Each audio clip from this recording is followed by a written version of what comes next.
Good morning everyone, welcome to civil services study practice set number ये 223 है। Practice करेंगे इसमें हम करंट अफेयर्स के प्रश्नों पर। इन सभी टेस्ट सीरीज़ की आप फुल टेस्ट सीरीज़ प्राप्त कर सकते हो डिस्क्रिप्शन बॉक्स में नंबर उस पर कॉल या व्हाट्सअप करके। तो चलिए स्टार्ट करते हैं। बाकी इस टेस्ट सीरीज़ की प्लेलिस्ट बना रखी है, वहाँ पर आप टेस्ट नंबर 1 से लेकर जो भी नया टेस्ट आएगा वहाँ तक पहुँच सकते हैं। डिस्क्रिप्शन बॉक्स में लिंक है उसका। तो पहला प्रश्न है, कृत्रिम झील साख्य सागर कहाँ स्थित है? वर्ष 2022 में यानी जुलाई 2022 में इसको रामसर स्थल घोषित किया गया। साख्य सागर मध्य प्रदेश का एक जिला है सागर, ठीक है। तो साख्य सागर ये मध्य प्रदेश में, डी है इसका आंसर। देखिए मध्य प्रदेश की एक कृत्रिम झील साख्य सागर जो कि जलकुंभी की एक मोटी परत के कारण लगभग अदृश्य हो गई है। जलकुंभी क्या होता है? एक आक्रामक पौधे की जलीय प्रजाति है। देखिए साख्य सागर को जुलाई 2022 में रामसर स्थल घोषित किया गया था और यह माधव राष्ट्रीय उद्यान के पारिस्थितिक संतुलन को बनाए रखने में मदद करता है। और इस झील में 19 स्वदेशी मछलियों की प्रजाति पाई जाती है। साथ ही मार्स मगरमच्छ इसमें आपको मिलेगा और मछली खाने वाले पक्षी भी इसमें पाए जाते हैं। क्वेश्चन नंबर 2 पर आ जाइए। 21 जनवरी से 28 जनवरी 2023 के बीच आप्स अलर्ट अभ्यास का आयोजन कहाँ किया गया? गुजरात के कच्छ में, राजस्थान के बाड़मेर में, इन दोनों में, या उत्तराखंड के रानीखेत में? आप्स अलर्ट ये गुजरात के कच्छ में, राजस्थान के बाड़मेर में। तो ए और बी, सी इसका आंसर। देखिए गणतंत्र दिवस 2023 के मद्देनजर सीमा सुरक्षा बल यानी बीएसएफ ने सरक्रीक से लेकर गुजरात के कच्छ और राजस्थान के बाड़मेर क्षेत्र को भारत पाकिस्तान सीमा पर सुरक्षा बढ़ाने के लिए आप्स अलर्ट अभ्यास शुरू किया। 21 से 28 जनवरी 2023 के बीच हुआ ये। और इसका उद्देश्य क्या है? राष्ट्र विरोधी तत्वों के किसी भी इरादे को विफल करना। क्वेश्चन नंबर 3 पर आ जाइए। राष्ट्रीय बालिका दिवस यानी नेशनल गर्ल्स चाइल्ड डे कब मनाया जाता है? ये मनाया जाता है 24 जनवरी को। ये नंबर इस पर कॉल या व्हाट्सएप करके आप फुल टेस्ट सीरीज प्राप्त कर सकते हैं।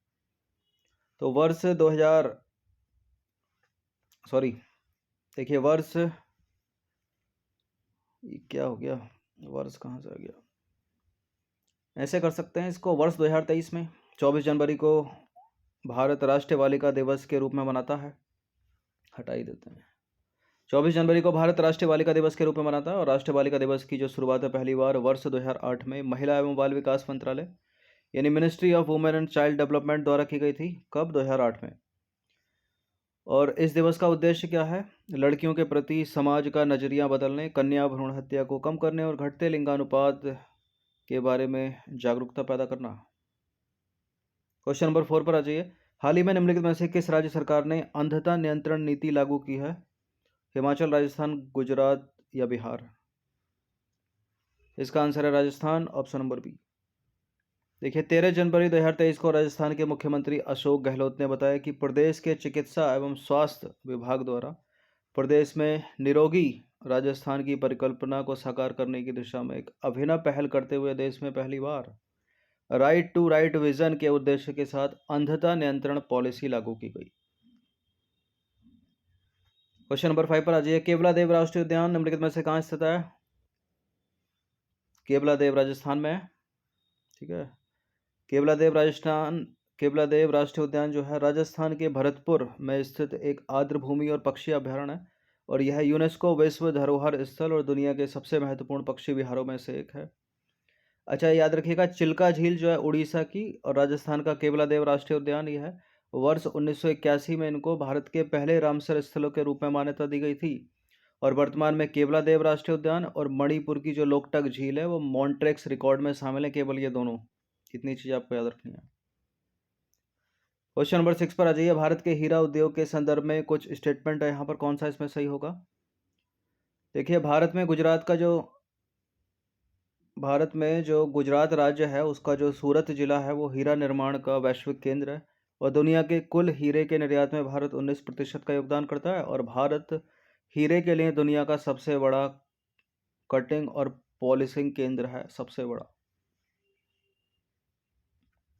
बिल्कुल ये तीनों की तीनों बातें करेक्ट हैं और डी है इसका आंसर।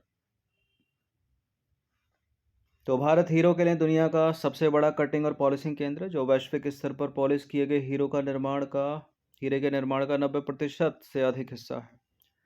इसके लिए उच्च कुशल श्रम की आसान उपलब्धता और अत्याधुनिक तकनीक एवं कम लागत जैसे कारक आवश्यक हैं।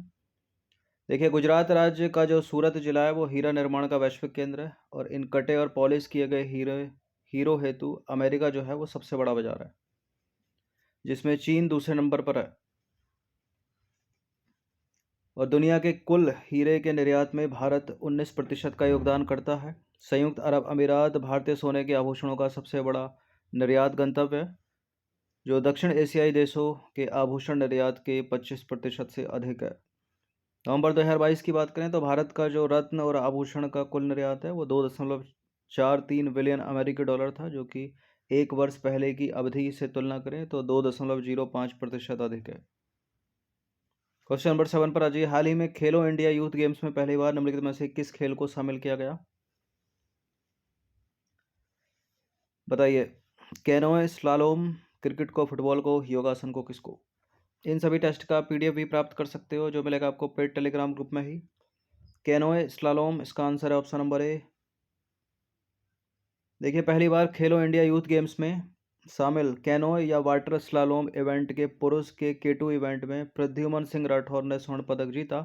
और इसी तरह महिलाओं की बात करें तो लड़कियों के कैनोए स्लालोम C2 इवेंट में मध्य प्रदेश की मानसी वाथम ने जो है बाजी मारी और उन्होंने स्वर्ण पदक जीता।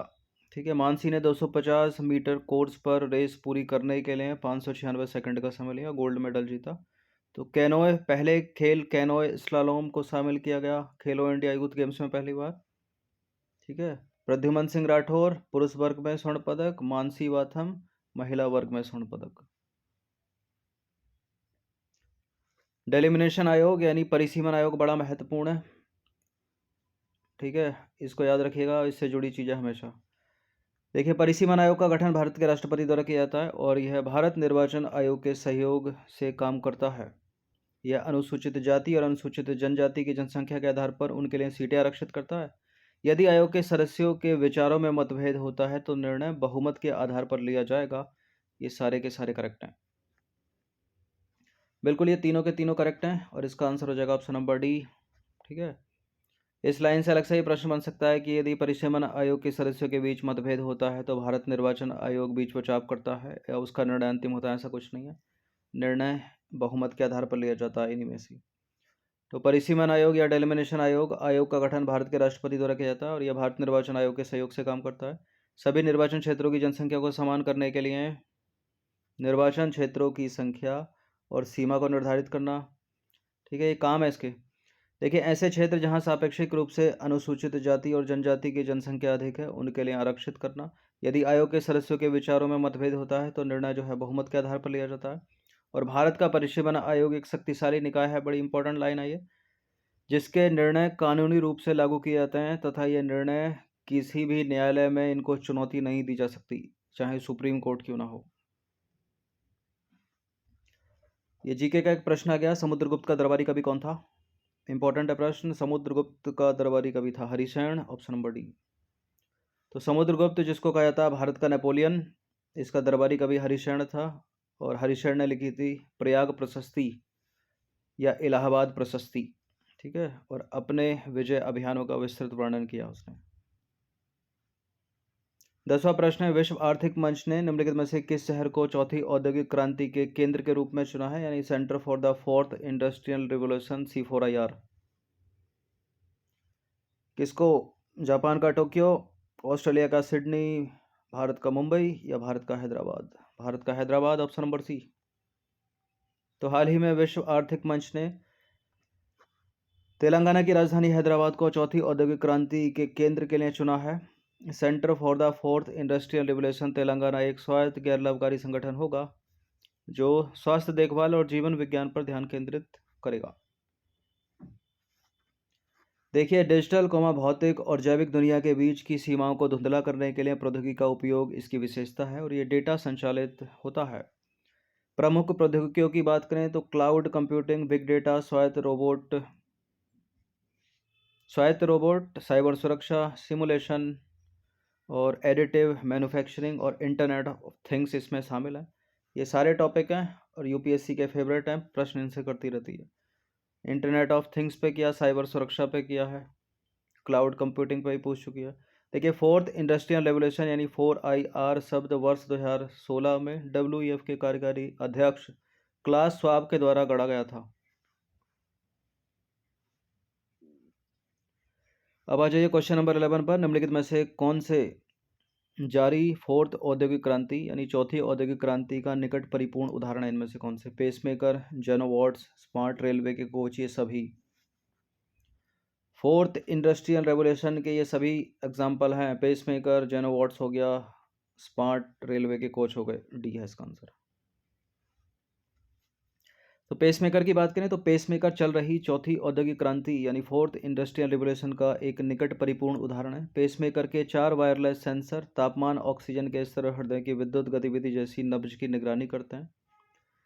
देखिए, वह उपकरण जो नब्ज का विश्लेषण करता है और तय करता है कि हृदय को कब और किस गति से गति प्रदान करनी है। और डॉक्टर्स जो होते हैं वो अपने टैबलेट या स्मार्टफोन पर जानकारी को वायरलेस तरीके से एक्सेस कर सकते हैं। अब बात करेंगे जेनोवॉट्स की। तो पहले जीवित रोबोट को जेनोवॉट्स नाम दिया गया है और इसे अफ्रीकी पंजे वाले मेंढक की स्टेम कोशिका से बनाया गया तथा इसमें आर्टिफिशियल इंटेलिजेंस का उपयोग करके प्रोग्रामिंग इसमें जो है वो किया जा सकता है। और अमेरिकी वैज्ञानिकों की एक टीम द्वारा अक्टूबर 2021 में इसकी प्रजनन क्षमता को साबित किया गया। जब शोधकर्ताओं ने जेनोवॉट्स को पेट्री डिश में रखा तो अपने मुंह के अंदर सैकड़ों छोटे स्टेम सेल इकट्ठा करने और कुछ दिनों बाद नए जेनोवॉट्स को निर्मित करने में सक्षम थे वो। इसको PDF से अच्छे से पढ़िएगा। देखिए, एक बार अच्छे से विकसित हो जाने के बाद जेनोवॉट्स माइक्रोप्लास्टिक्स को साफ करने और मानव शरीर के भीतर मृत कोशिकाओं में ऊतकों को बदलने या पुनर्निर्माण करने जैसे कार्यों के लिए काफ़ी फायदेमंद हो सकते हैं।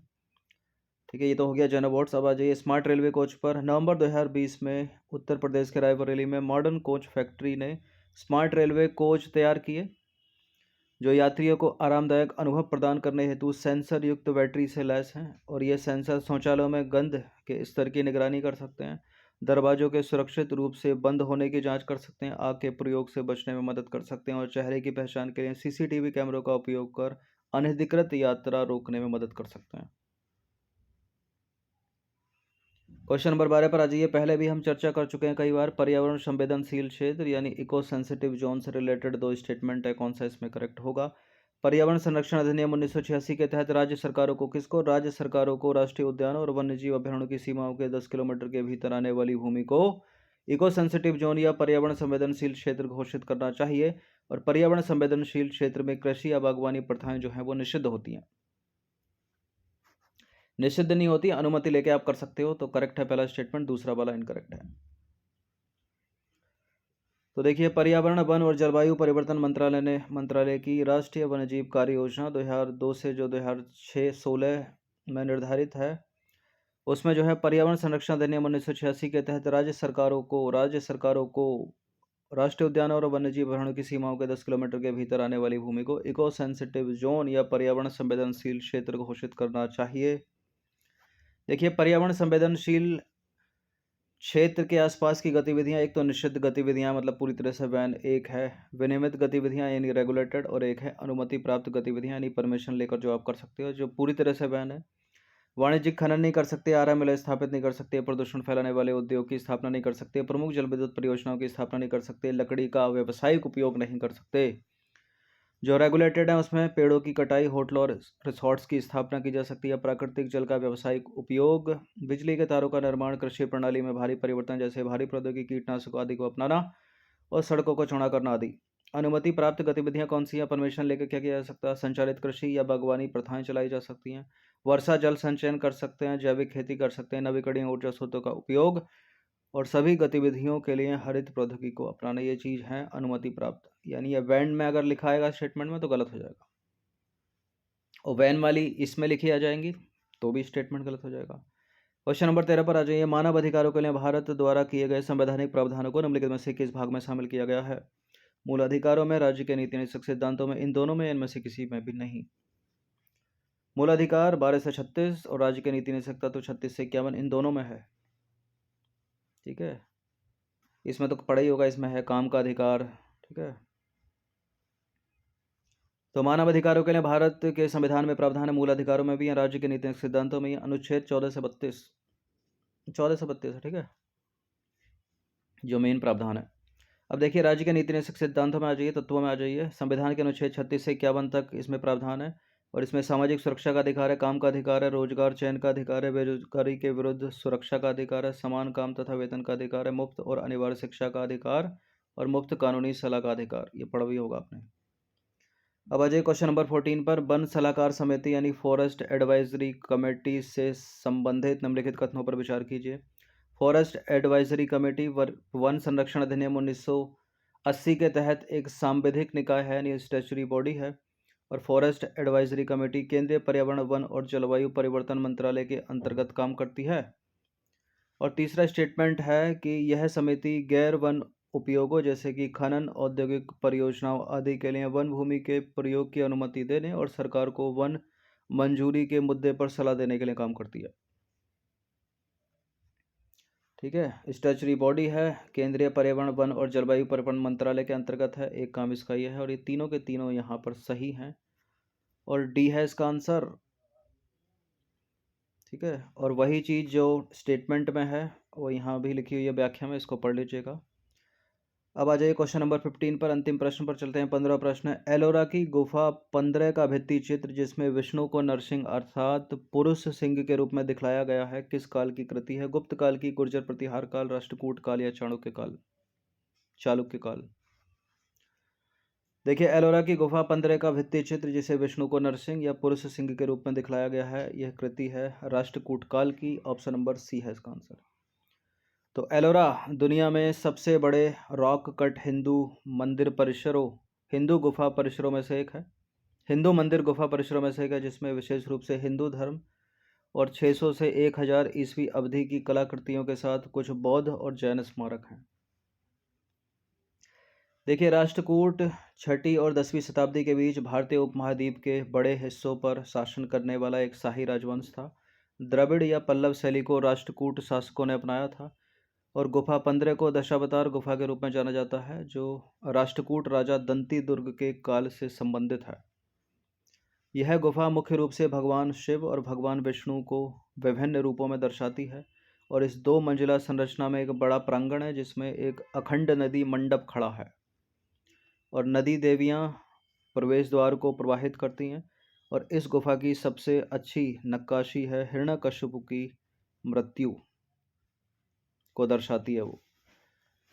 देखिए, नरसिंह प्रतिमा की बात करें तो नरसिंह प्रतिमा उन्हें एक मानव धड़ और निचले शरीर के साथ, शेर के चेहरे और पंजे के साथ, आमतौर पर उनकी गोद में एक राक्षस हिरण्यकश्यप के साथ दिखाती है, जिसे वे मारने की प्रक्रिया में है। यह जो राक्षस है वो दुष्ट हिरण्याक्ष का शक्तिशाली भाई है, जिसे पहले विष्णु ने हराया था, जो अपने भाई को हराने के लिए विष्णु से नफरत करता था। और इसमें नरसिंह रूप में विष्णु हिरण्यकश्यप के कंधे पर प्राणघाती पंजा रखने के लिए एक स्तंभ यानी खंबे से निकल रहे प्रतीत होते हैं। तो सही उत्तर होगा राष्ट्रकूट काल। ये चीज़ आपने सीरियल में भी देखी होगी। तो 15 प्रश्न थे ये, एक आधा प्रश्न इसमें जीके का था, और बाकी करंट अफेयर्स इनकी प्रैक्टिस आप कर लीजिएगा। हर दिन प्रैक्टिस करते रहे। धन्यवाद।